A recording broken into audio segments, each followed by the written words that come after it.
Selamat sore pemirsa, kabar-kabar mengenai agenda dan kebijakan Presiden Prabowo Subianto beserta jajaran Kabinet Merah Putih akan kami hadirkan dalam 1 jam ke depan. Bersama saya, Shena Damayana, inilah kabar Merah Putih selengkapnya untuk Anda.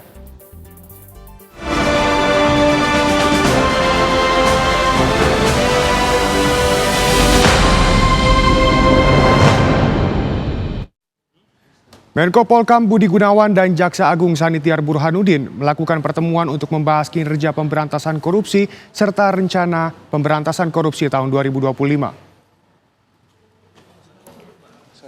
Rapat koordinasi evaluasi hasil kinerja Desk Koordinasi Bidang Pencegahan dan Pemberantasan Korupsi dan Perbaikan Tata Kelola serta Desk Koordinasi Penerimaan Devisa Negara berlangsung di Gedung Kejaksaan Agung, Jakarta.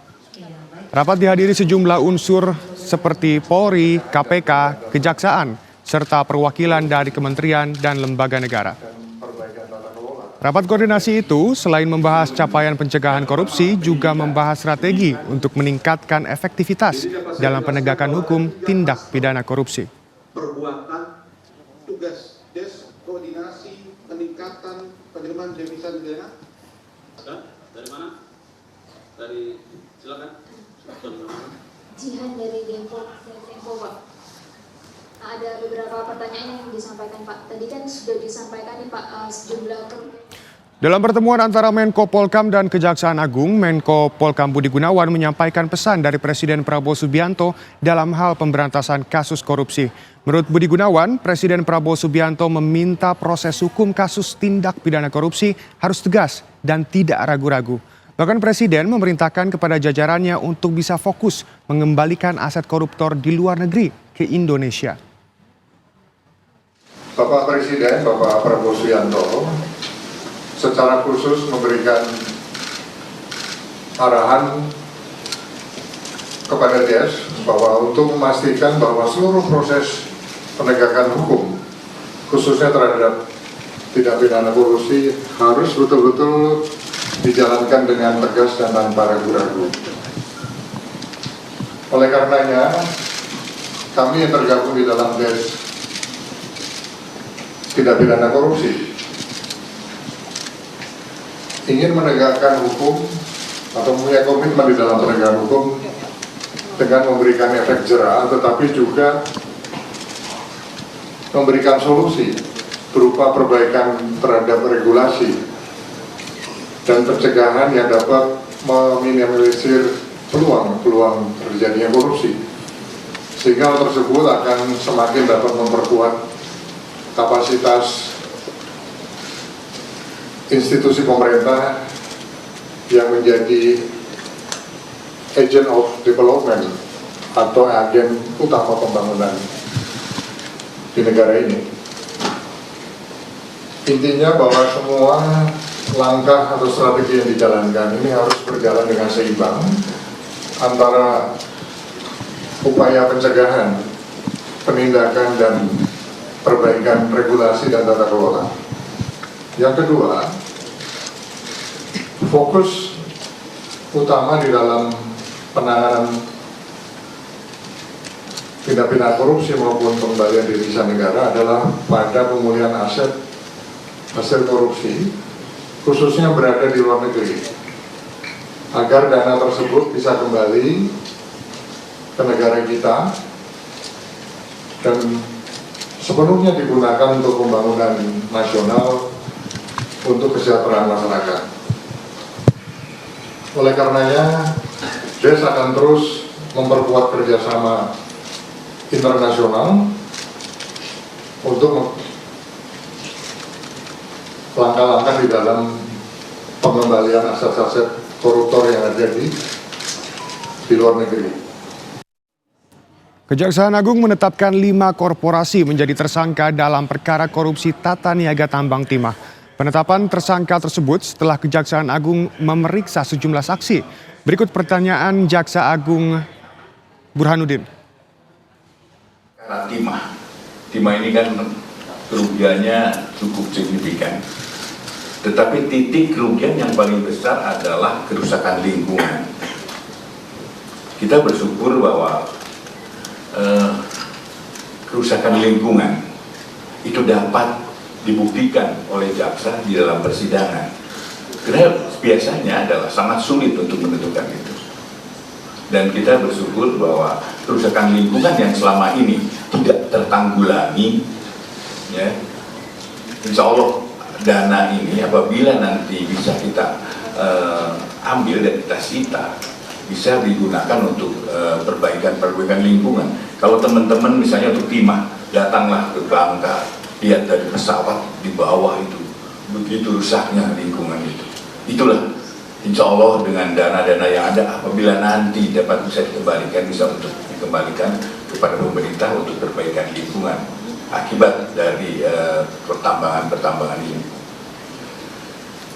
Dan dalam rangka itu kita menetapkan 5 korporasi perusahaan timah. Ada 5 korporasi yang akan kami jadikan dan hari ini akan diumumkan.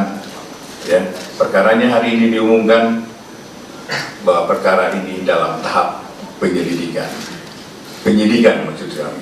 Yaitu yang pertama adalah PT RBT, yang kedua adalah PT SB, yang ketiga PT SIP, yang keempat PT TIN, dan yang kelima PT PIP. Dan untuk membahas apa saja hasil kinerja dari Des Koordinasi Bidang Pencegahan dan Pemberantasan Korupsi dan Perbaikan Tata Kelola serta Des Koordinasi Penerimaan Devisa Negara, kita sudah terhubung dengan Kapus Penkum Kejaksaan Agung, Harli Siregar. Selamat sore Pak Harli. Selamat sore Mas Sena. Pak, jadi ini kita langsung saja nih. Apakah pertemuan antara Menko Polkam dan Kejaksaan Agung hari ini ada hubungannya dengan pernyataan Presiden Prabowo Subianto tentang vonis ringan terhadap terpidana korupsi beberapa waktu yang lalu? Iya, terima kasih Mas. Jadi memang di dalam rapat Des tadi hal tersebut menjadi salah satu yang juga mendapat perhatian dan dibicarakan terkait masih adanya vonis yang kita anggap sangat rendah dari tuntutan yang sudah diajukan oleh penuntut umum. Nah, kita menjelaskan bahwa sesungguhnya dalam konteks ini jaksa sudah berkomitmen kuat terkait soal bagaimana penentuan stigmat ya terhadap para pelaku ya. Kemudian bahwa kita sangat begitu responsif ketika misalnya putusan pengadilan itu masih jauh dari rasa keadilan, jauh dari apa yang diharapkan, termasuk keadilan hukum ya, karena salah satu contohnya kita tuntut 12 putusannya 6,5 tahun, maka dalam masa pikir-pikir yang dimiliki oleh jaksa penuntut umum menurut hukum acara, kita melakukan kajian terhadap itu, berbagai pertimbangan, fakta-fakta yang disampaikan oleh majelis hakim, dan pada waktunya yaitu tanggal 27 Desember yang lalu itu kita sudah menyatakan upaya hukum ya, kita menggunakan hak upaya hukum banding. Nah, tentu ini menjadi satu bentuk bagaimana responsifnya kita terhadap apa yang dirasakan oleh masyarakat, khususnya terkait besarnya kerugian yang diakibatkan dalam perkara ini, tetapi putusan masih jauh dari yang diharapkan. Saya kira begitu.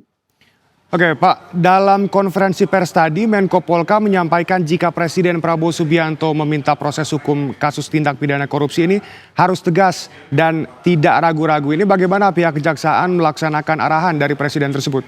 Apakah dengan memperbanyak tuntutan kepada terpidana korupsi misalnya? Ya, saya kira kita sangat berkomitmen ya dan sangat mendukung sependapat apa yang disampaikan oleh Bapak Presiden ya. Dan saya kira publik juga bisa melihat dan mengikutinya ya, bagaimana kita terus melakukan penegakan hukum khususnya dalam perkara-perkara tindak pidana korupsi yang tentu tanpa pandang bulu ya dan akuntabel serta tidak ada politisasi di sana. Nah, bahwa apa yang Mas sampaikan tadi barangkali itu menjadi satu pertimbangan yang ke depan itu akan dilakukan oleh jaksa dalam konteks bagaimana membuat efek jera terhadap para pelaku ya, selain yang terus dilakukan upaya adalah bagaimana mengembalikan kerugian keuangan negaranya. Tetapi yakinlah bahwa sesungguhnya dalam perjalanan waktu ini sesungguhnya kami sudah sangat begitu berkomitmen, tetapi kami akan terus menjaga komitmen itu, apalagi dalam masa 100 hari ini dan seterusnya di Kemenko Polhukam itu menetapkan atau menunjuk bahwa Jaksa Agung itu merupakan ketua dari Des Koordinasi Pencegahan Korupsi dan Perbaikan Tata Kelola serta Des Koordinasi Peningkatan Penerimaan Devisa Negara. Tentu ini akan terus berkolaborasi, bersinergi bahwa bagaimana upaya-upaya pencegahan dan pemberantasan korupsi dengan antara lain apa yang Mas Sena sampaikan terkait dengan stratmat daripada pengenaan terhadap para pelaku tindak pidana korupsi. Oke Pak Harli, ini salah satu yang dibahas dalam pertemuan tadi adalah pengembalian aset koruptor dari luar negeri ke Indonesia. Untuk tahun ini berapa banyak aset yang ditargetkan bisa kembali ke Indonesia, Pak? Saya kira mengenai target itu ini merupakan optimalisasi ya. Jadi kita menggunakan bahasa optimalisasi karena sangat terkait dengan perkara yang ditangani. Tadi kalau kita ikuti bahwa Jaksa Agung melalui Jampitsus juga sudah mengumumkan ada penetapan baru terhadap tersangka korporasi. Nah tentu penyidik nanti ke depan ini akan terus mendalami terhadap upaya-upaya pengembalian kerugian keuangan negaranya, termasuk apakah bahwa ada aset-aset katakanlah dari para korporasi ini yang ada di luar negeri dan itu akan dikoordinasikan secara lintas kelembagaan untuk dalam rangka bagaimana mengembalikan kerugian negara. Apalagi Bapak Jaksa Agung tadi sudah sampaikan terkait soal kerusakan lingkungan ya yang sampai 271 triliun dalam perkara timah itu, dan pengadilan sudah sependapat bahwa itu juga menjadi bagian dari kerugian keuangan negara. Jadi memang kami akan kerja keras ya, mudah-mudahan melalui penetapan para korporasi ini sebagai pintu masuk yang tentu bisa mengembalikan aset-aset dalam konteks bagaimana memulihkan kerugian keuangan negara. Baik, terima kasih kesempatan dan juga waktunya Pak Harli Siregar selaku Kapus Penkum Kejagung. Selamat kembali beraktivitas. Terima kasih, Pak. Mas Jan. Terima kasih. Dan pemirsa, Kabar Merah Putih akan kembali sesaat lagi. Tetap bersama kami. Menteri BUMN Erick Thohir meninjau persiapan ruang tunggu khusus penumpang umroh di Terminal 2F Bandara Internasional Soekarno-Hatta, Tangerang, Banten. Erick Thohir meminta penumpang umroh beserta pengantarnya tidak membaur dengan penumpang umum.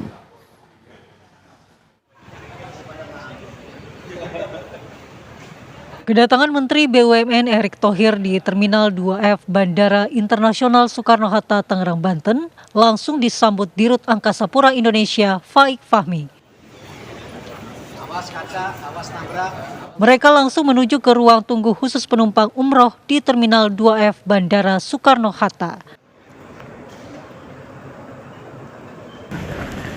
Di lokasi tersebut, Erick Thohir memantau langsung kesiapan fasilitas ruang tunggu penumpang umroh seperti masjid, air manasik, hingga ruang tunggu untuk para pengantar jemaah umroh. Menurut Erick, fasilitas ini merupakan salah satu upaya pemerintah untuk memperbaiki sistem pelayanan umroh dan haji di Indonesia.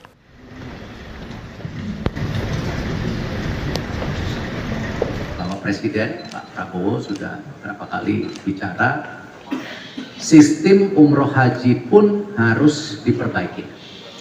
Harus transparan, accountable, ya, nyaman. Dan penting sekali yang tadi saya sampaikan, menghormati bangsa kita sendiri itu sebuah pelajaran yang kita harus bina juga. Jangan hanya menghormati bangsa luar. Pelayanan umroh haji, ya, yang ini notabene ya acara spiritual yang sudah menjadi ritual, ya, tetapi secara ekosistemnya belum kita rapikan. Nah, kita mulai dari airportnya dulu gitu. Jumlah jemaah umroh yang datang dan tiba di Bandara Soekarno-Hatta perharinya mencapai 10.000 orang per hari. Menurut Dirut Angkasa Pura Indonesia, Faik Fahmi, ruang tunggu penumpang umroh di Terminal 2F ini diharapkan bisa mengurangi kepadatan di Terminal 3. Rencananya ruang tunggu tersebut akan mulai digunakan pada akhir Januari nanti. Yang terkait dengan umroh itu sehari itu sekitar 10.000, 5.000 berangkat, 5.000 datang. Dan ini apa yang kita lakukan di 2F ini adalah bagian dari upaya kita memperbaiki pelayanan khususnya untuk para jamaah umroh. Karena mereka itu punya karakteristik dan kebutuhan yang khusus karena mereka traveling dalam rombongan yang besar ya, dan kebutuhannya pun berbeda, sehingga persoalan-persoalan yang mereka hadapi di Terminal 3 itu kita selesaikan di sini. Karena di sini kita juga menyiapkan masjid ya, di dalam terminal. Ini ada di lantai 2, luasnya 3.000 meter sehingga bisa menampung sampai 2.000 orang. Pemerintah sedang memperbaiki sejumlah fasilitas di Bandara Soekarno-Hatta. Perbaikan fasilitas tidak hanya untuk menyambut kedatangan penumpang di terminal domestik dan internasional, tetapi juga fasilitas di terminal keberangkatan untuk penumpang umroh. Dari Tangerang, Banten, Rusdi Muslim, TV One mengabarkan.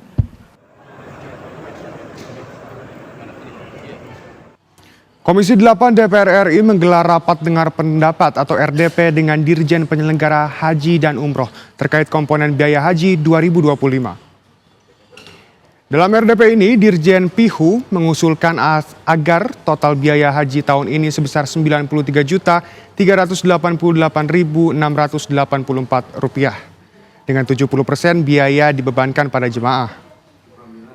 Dirjen PIHU, Hilman Latif, menyampaikan perbandingan komponen biaya haji 2024 dengan 2025. Biaya ini dibagi menjadi biaya perjalanan ibadah haji atau BIPIH sebesar 70% dan nilai manfaat sebesar 30%.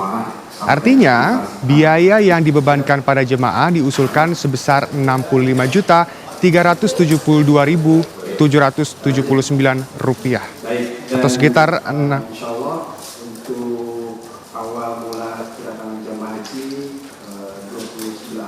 rencana perjalanan ibadah haji 1446 Hijriah atau 2025 sebagai berikut syariah.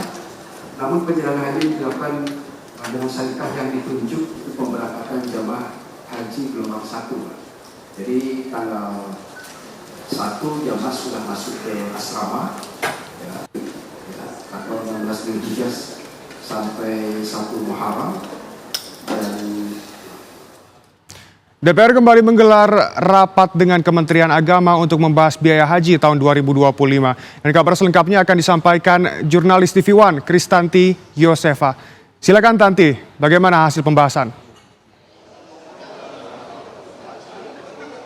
Ya baik Shena dan juga pemirsa, saat ini Komisi 8 DPR RI ini tengah menggelar rapat dengar pendapat atau RDP bersama dengan Dirjen PHU terkait dengan usulan komponen biaya haji tahun 2025 atau 1446 Hijriah, di mana rapat ini digelar untuk menentukan besaran biaya haji yang akan diberlakukan di tahun 2025 ini. Di mana memang Shena dan juga pemirsa ini ditargetkan keputusannya akan diputuskan pada tanggal 10 Januari 2025 sehingga memang rapat ini digelar mulai sejak tanggal 2 sampai nanti sekitar tanggal 10 Januari 2025. Rapat tadi dibuka oleh Ketua Panitia atau Ketua Panja Haji yakni Abdul Wahid, dan tadi disampaikan dalam rapat tersebut yang masih tengah berlangsung sampai saat ini Dirjen PHU yakni Hilman Latif ini menyatakan bahwa untuk tahun 2025 ini pihak dari Kementerian Agama atau khususnya dari Dirjen PHU ini mengusulkan untuk biaya haji tahun 2025 adalah sebesar Rp93.684,99. Dia juga tadi menyampaikan perbandingan komponen di tahun 2024 dengan tahun 2025.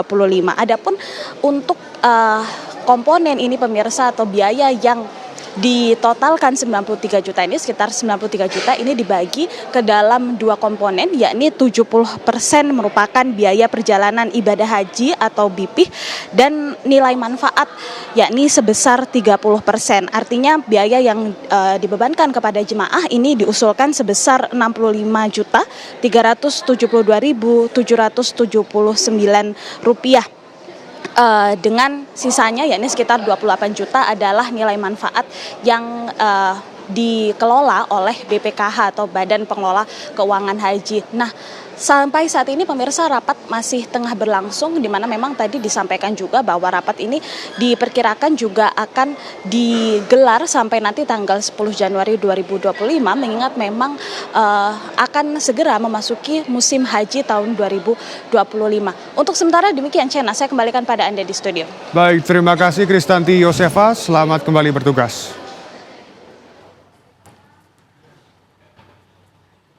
Pemirsa, berikut kami ringkas besaran biaya haji 2025 yang diusulkan Menteri Agama ke Komisi 8 DPR RI pada rapat kerja pendahuluan Senin kemarin. Angka ini belum merupakan besaran akhir karena usulan dari Menteri Agama selaku penyelenggara haji bagi jemaah Indonesia masih harus melalui tahapan persetujuan DPR RI. Jadi masih mungkin berubah angkanya. Rencananya, besaran final biaya haji 2025 baru akan diputuskan DPR RI pada 10 Januari 2025 mendatang.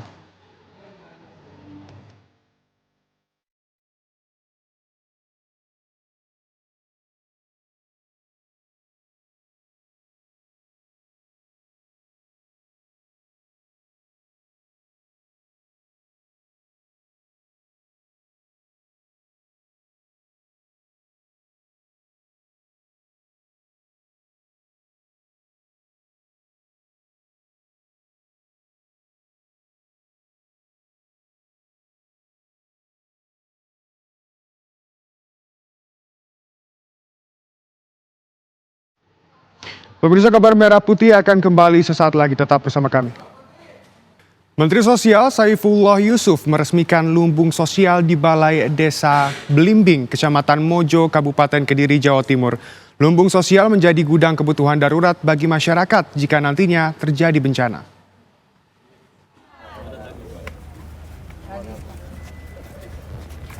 Kementerian Sosial kembali meresmikan lumbung sosial yang ke-730. Kali ini Menteri Sosial Saifullah Yusuf meresmikan lumbung sosial di Balai Desa Belimbing, Kecamatan Mojo, Kabupaten Kediri, Jawa Timur. Lumbung sosial ini nantinya akan dimanfaatkan warga untuk mengungsi jika terjadi bencana atau kedaruratan. Di lumbung sosial itu juga dilengkapi dengan perlengkapan logistik untuk kebutuhan sehari-hari warga. Adapun rincian barang di lumbung sosial terdiri dari paket makanan siap saji, paket perlengkapan anak, selimut, perlengkapan kebutuhan keluarga, kasur, peralatan dapur keluarga, unit tenda keluarga portable, kebutuhan bayi, serta tenda gulung. Menurut Gus Ipul, lumbung sosial hanya bisa digunakan saat terjadi bencana dan tidak boleh disalahgunakan untuk kepentingan pribadi. Penggunaan lumbung sosial harus melalui prosedur yang berlaku, yakni penetapan daerah bencana oleh kepala daerah. Nggak bisa sewaktu-waktu Pak Kades ingin. Kita memiliki 730 titik lumbung sosial. Ini adalah ke-730. Alhamdulillah, mudah-mudahan ini lumbung sosial nanti bisa dimanfaatkan dengan baik jika terjadi bencana. Mudah-mudahan tidak terjadi bencana. Nah, maksud dari didirikannya lumbung sosial ini adalah dalam rangka memberikan dukungan khususnya bidang shelter dan logistik jika memang benar-benar terjadi bencana. Biasanya pengungsian itu ada di dua tempat. Satu di tempat tetangga, di tempat saudara, sehingga dia mengungsi mandiri. Tapi yang kedua juga perlu diadakan yang namanya tempat pengungsian. Selain meresmikan lumbung sosial, Gus Ipul juga menyerahkan santunan kepada ahli waris korban meninggal akibat kebakaran yang terjadi di Desa Templek, Kecamatan Purwo Asri, Kabupaten Kediri sebesar 15 juta rupiah. Dari Kediri, Jawa Timur, Muhammad Imron, TV One mengabarkan. Pemirsa, Kementerian BUMN mulai membahas harga tiket pesawat untuk mudik lebaran tahun 2025. Hari ini sejumlah direktur maskapai penerbangan mengadakan rapat di Kementerian BUMN. Kabar selengkapnya akan disampaikan oleh jurnalis TV One, Haidar Fashal. Silakan, Fashal. Ya, baik Sena dan juga pemirsa, kami dapat informasikan bahwa betul sekali hari ini Menteri BUMN Erick Thohir memang tergendakan melakukan pertemuan dengan sejumlah direktur utama dari maskapai BUMN dan juga dari pihak bandara, baik itu dari Airnav maupun Angkasa Pura. Tadi para dirut ini, untuk dirut maskapai BUMN-nya tadi kami melihat ada dirut dari Garuda Indonesia, Citylink dan juga Pelita Air. Sedangkan untuk dari pihak bandara tadi ada Airnav dan juga ada Angkasa Pura. Mereka menghadap Erick Thohir langsung ke Kementerian BUMN tempat kami mengabarkan saat ini. Dan tadi pertemuannya sendiri berlangsung sekitar 1 jam lamanya, Sena dan juga pemirsa, di mana para dirut tersebut tampak hadir, informasi yang kami terima pukul 14 waktu Indonesia Barat dan melakukan pertemuan hingga pukul 15 waktu Indonesia Barat.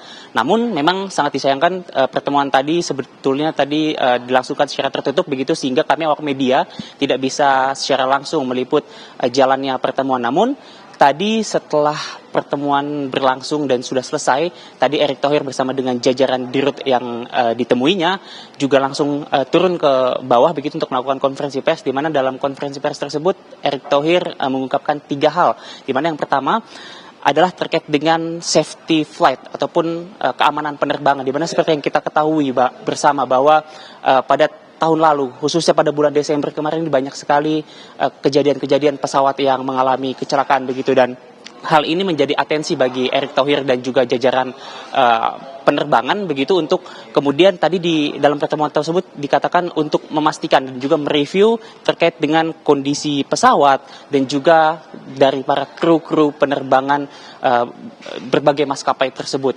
Nah, dikatakan bahwa dari dirut maskapai tersebut bahwa mereka akan memastikan pelayanan terbaik bagi masyarakat Indonesia, khususnya nanti saat menghadapi libur masa Lebaran.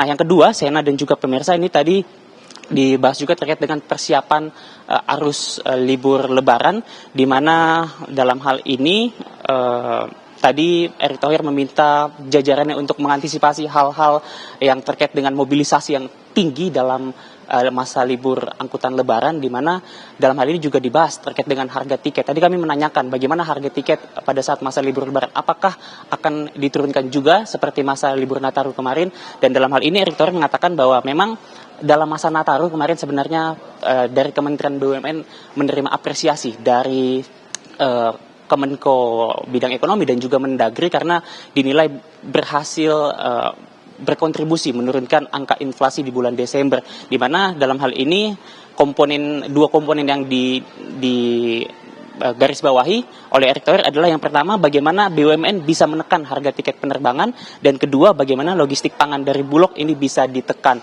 Namun untuk kepastian apakah akan diturunkan harga tiketnya pada masa libur Lebaran nanti, ini masih dalam kajian Kementerian BUMN, dan nanti akan disampaikan apabila kajiannya sudah selesai, apakah nanti akan ada penurunan harga tiket atau malah masih normal atau bahkan akan ditingkatkan harga tiketnya.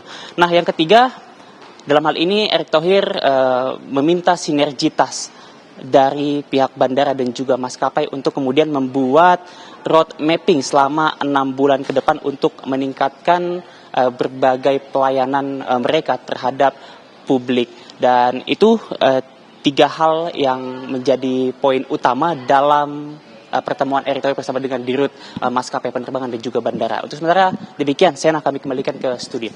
Baik, terima kasih Fasya, selamat kembali bertugas. Pemirsa, sebanyak 12 pasang pengantin dari berbagai daerah di Yogyakarta dan Jawa Tengah mengikuti nikah bareng gratis untuk yang digelar Fortais bersama Kementerian Agama. Nikah massal ini disaksikan Menteri Kependudukan dan Pembangunan Keluarga Kepala BKKBN, Wihaji.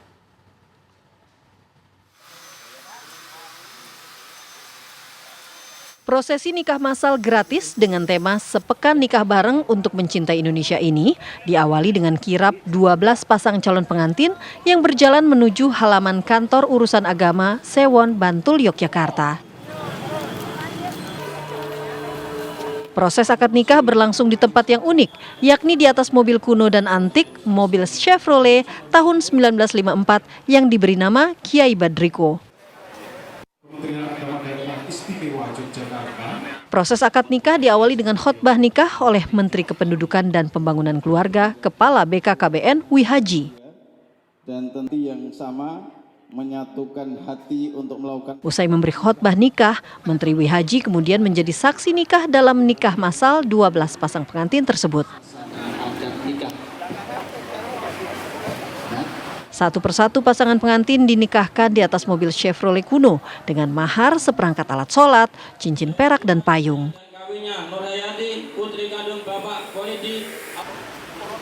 Setelah setiap pasangan menjalani akad nikah, Menteri Kependudukan dan Pembangunan Keluarga memberikan sertifikat LC-MIL, siap nikah dan hamil, yang dilanjutkan dengan pemberian buku akad nikah. Saya hadir dalam rangka memastikan para calon pengantin yang hari ini ada nikah bersama gratis yang diadakan oleh Fortais Forum Ta'aruf Indonesia, memastikan bahwa ini sesuai dengan aturan semuanya, prosesnya sudah dilalui, dan memastikan semua nanti kita kasih harapan supaya keluarga berencana itu betul-betul diwujudkan.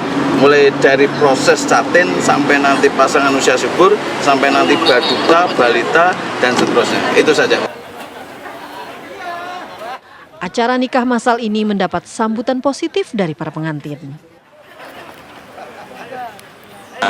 Mudah juga sih, ya bermanfaat juga, terus keinginan jadi terkabul. Oh iya. Terus ketemunya dengan mbaknya ini? Waktu sekolah. Oh, waktu sekolah ya. Senang juga, yang diinginkan jadi terlaksana, nggak tertunda-tunda. Nikah bareng gratis di KUA Sewon Bantul, Yogyakarta ini akan berlangsung hingga tanggal 10 Januari 2025 mendatang. Sampai saat ini yang sudah memenuhi syarat untuk melangsungkan pernikahan ada 30 pasang dan masih membuka pendaftaran bagi yang ingin mengikuti nikah bareng gratis. Mas kawin seperangkat alat sholat. Dari Bantul, Yogyakarta, Santosa Suparman, TV One mengabarkan.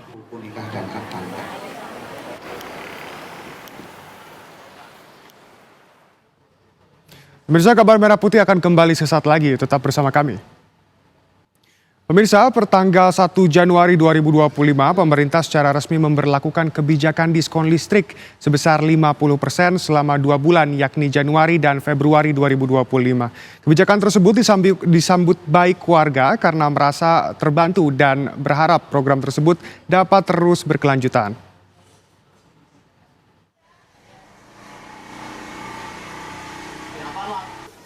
Pemerintah memberlakukan diskon tarif listrik sebesar 50% di seluruh Indonesia. Kebijakan tersebut berlaku mulai awal Januari sampai Februari 2025. Warga pun menyambut baik dengan kebijakan tersebut. Mereka menilai kebijakan ini bagus karena menghemat anggaran pengeluaran per bulan, sehingga pengeluaran tersebut bisa dimanfaatkan untuk kebutuhan lainnya.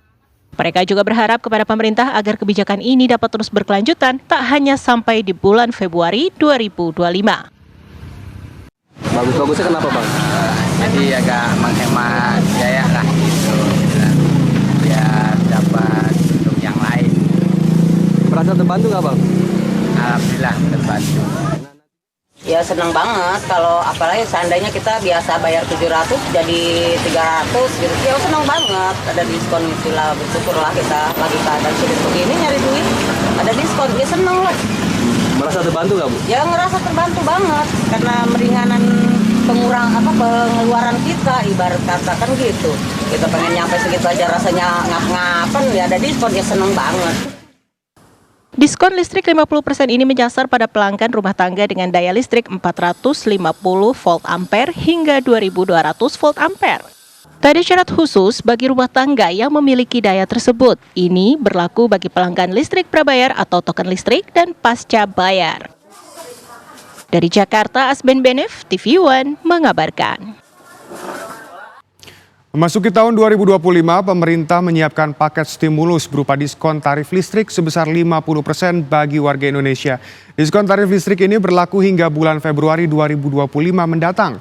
Benarkah ada diskon tarif listrik? Jurnalis TV One Johannes Leonardo dan juru kamera Wahyudi Justin menelusuri untuk membuktikannya. Berikut laporannya. Diskon 50% untuk listrik rumah tangga, emang iya ya? Pemirsa, katanya dari keputusan Menteri SDM nomor 348 tahun 2024 ada potongan ataupun juga diskon untuk tarif listrik di awal tahun 2025.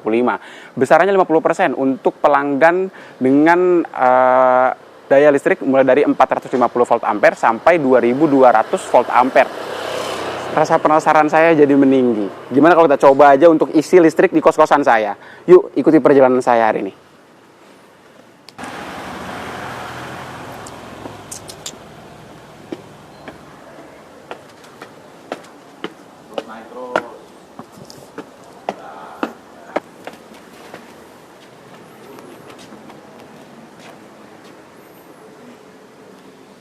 Nah, pemirsa, meskipun besarannya ini flat 50% untuk setiap pelanggan, baik dari 405 volt ampere maupun 2200 volt ampere, namun tentu untuk ukuran harganya akan berbeda-beda karena menyesuaikan dengan daya listriknya. Nah, di kos-kosan saya ini ukurannya 900 volt ampere dengan harga per kW-nya Rp1.352.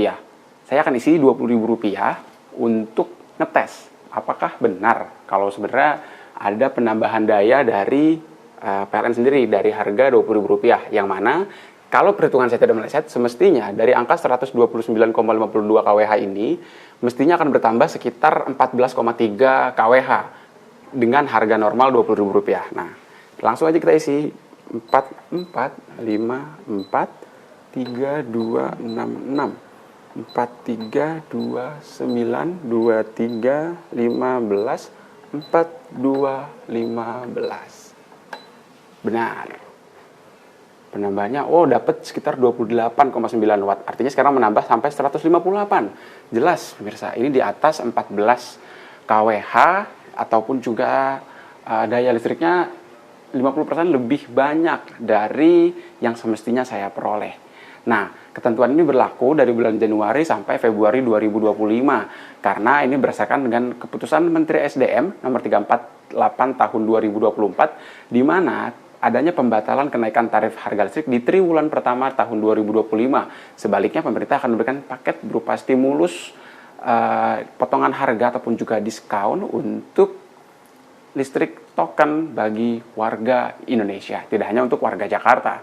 Gimana? Anda tertarik? Ayo buruan, jangan sampai kehabisan karena ini cuma sampai Februari 2025. Dari Jakarta, Yohanes Leonardo, Wahidin Justin, TV One mengabarkan.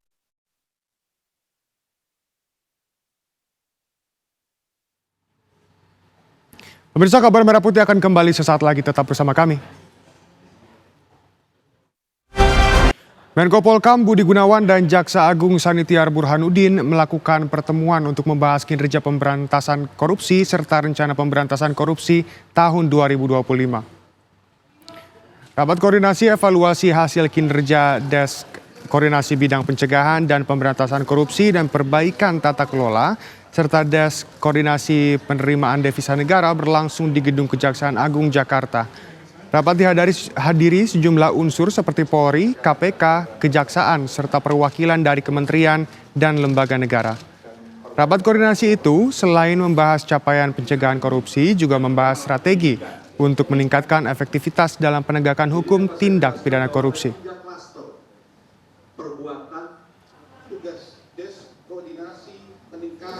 Penerimaan devisa negara. Dari mana? Silakan. Dalam pertemuan antara Menko Polkam dan Kejaksaan Agung, Menko Polkam Budi Gunawan menyampaikan pesan dari Presiden Prabowo Subianto dalam hal pemberantasan kasus korupsi. Menurut Budi Gunawan, Presiden Prabowo Subianto meminta proses hukum kasus tindak pidana korupsi harus tegas dan tidak ragu-ragu. Bapak Presiden, Bapak Prabowo Subianto secara khusus memberikan arahan kepada DES bahwa untuk memastikan bahwa seluruh proses penegakan hukum khususnya terhadap tindak pidana korupsi harus betul-betul dijalankan dengan tegas dan tanpa ragu-ragu. Oleh karenanya, kami yang tergabung di dalam DES tindak pidana korupsi ingin menegakkan hukum atau punya komitmen di dalam penegakan hukum dengan memberikan efek jera, tetapi juga memberikan solusi berupa perbaikan terhadap regulasi dan pencegahan yang dapat meminimalisir peluang terjadinya korupsi. Sehingga hal tersebut akan semakin dapat memperkuat kapasitas institusi pemerintah yang menjadi agent of development atau agen utama pembangunan di negara ini. Intinya bahwa semua langkah atau strategi yang dijalankan ini harus berjalan dengan seimbang antara upaya pencegahan, penindakan, dan perbaikan regulasi dan tata kelola. Yang kedua, fokus utama di dalam penanganan tindak pidana korupsi maupun pengembalian devisa negara adalah pada pemulihan aset hasil korupsi, khususnya berada di luar negeri, agar dana tersebut bisa kembali ke negara kita dan sepenuhnya digunakan untuk pembangunan nasional untuk kesejahteraan masyarakat. Oleh karenanya, DES akan terus memperkuat kerjasama internasional untuk langkah-langkah di dalam pengembalian aset-aset koruptor yang ada di luar negeri. Kejaksaan Agung menetapkan 5 korporasi menjadi tersangka dalam perkara kasus korupsi tata niaga tambang timah. Penetapan tersangka tersebut setelah Kejaksaan Agung memeriksa sejumlah saksi. Berikut pernyataan Jaksa Agung Sanitiar Burhanuddin. Timah ini kan kerugiannya cukup signifikan.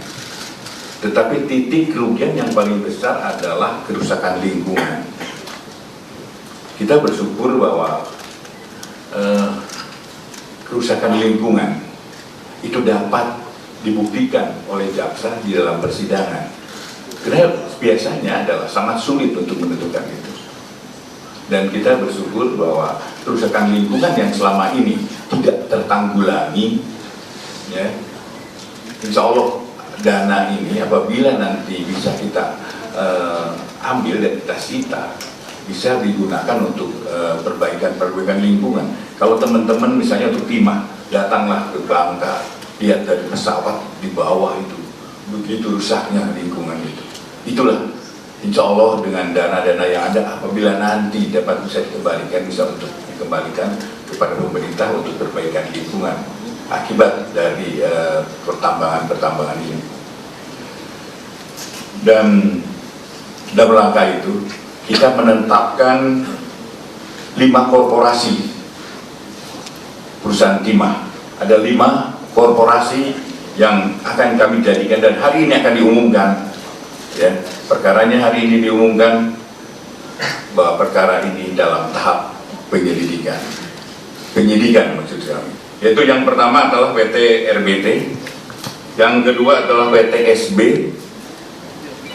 yang ketiga PT SIP, yang keempat PT TIN, dan yang kelima PT PIP. Dan pemirsa, kabar tersebut sekaligus menutup jumpa kita hari ini. Esok Kabar Merah Putih akan kembali di waktu yang sama. Dan jangan beranjak dulu pemirsa, karena sesaat lagi Anda dapat menyaksikan program Kabar Petang. Saya, Shena Damayana, mewakili seluruh kru yang bertugas mengucapkan terima kasih dan sampai jumpa.